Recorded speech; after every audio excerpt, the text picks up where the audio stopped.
Le concept est superbement bien réussi. C'est à la fois une mise en valeur de producteurs locaux qui sont fiers de leur production d'excellence qu'on valorise à travers les appellations, et puis à la fois un rendez-vous festif où les gens viennent se détendre.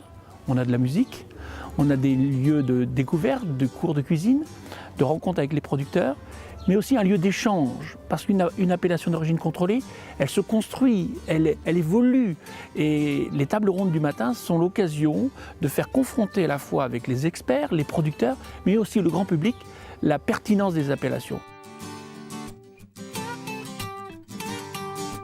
C'est un produit sur un territoire et un savoir-faire protégé par un texte de loi. Eh bien, c'est de figer sur du marbre une façon de faire et d'y créer la communication et la valorisation pour ce produit pour permettre aux producteurs de vivre de ce produit. Un produit d'appellation, il doit parler, il doit dire des choses quand on le met en bouche, quand on le hume, quand on le boit, selon les produits.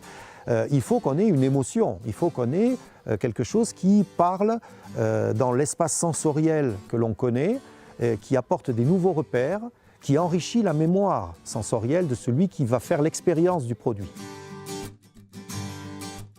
Les valeurs véhiculées par l'appellation d'origine, c'est déjà l'origine, le terroir,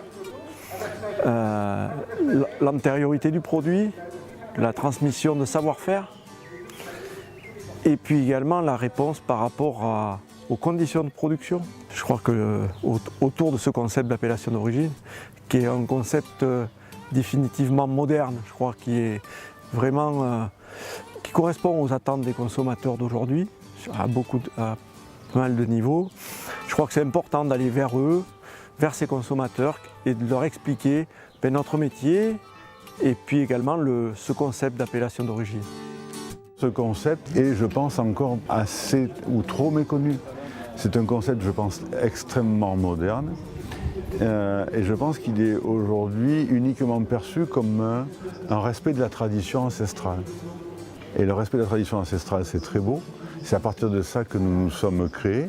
Mais cette tradition ancestrale a toujours été le fruit d'évolution aussi. On connaît, on achète de l'époisse, on achète du champagne, on achète de la tête de moine. La difficulté, c'est de faire comprendre ces trois lettres AOP. Qu'est-ce qu'il y a là derrière? Et je pense qu'on n'est pas encore arrivé à faire comprendre que appellation, donc on protège une désignation, comme ça elle ne peut pas être usurpée. Montrer aux consommateurs que c'est un système qui est contrôlé, qui est certifié et donc qui donne cette garantie aux consommateurs que c'est un vrai gruyère, c'est un vrai tête de moine, c'est du vrai champagne. C'est incontestablement la reconnaissance des consommateurs. Et celle-là, on la recherche. Et d'aller rencontrer des consommateurs avertis et qui recherchent ce qu'on fait, c'est extrêmement réconfortant et valorisant. Et 2 jours comme ça vous ressource, ça vous redonne la pêche après, vous êtes reboosté. C'est ça, quoi. C'est essentiellement ça qu'on vient chercher. On a la chance sur la nouvelle agglomération Lisieux-Normandie d'avoir un territoire varié. Et pour le mettre en évidence, ce territoire, il faut s'appuyer sur les acteurs locaux, sur les réalités locales qui sont importantes. La promotion d'un territoire est basée sur ce qui fait l'identité du territoire. Et aujourd'hui, à Cambremer, on est tout à fait dans cette logique-là. Bravo à ce pays, bravo à cette région d'avoir ici voulu faire une vitrine de ce que sont l'ensemble des savoir-faire des AOC et des AOP, d'être allé à la rencontre des consommateurs, du grand public pour expliquer ce que nous sommes dans la diversité. Voilà.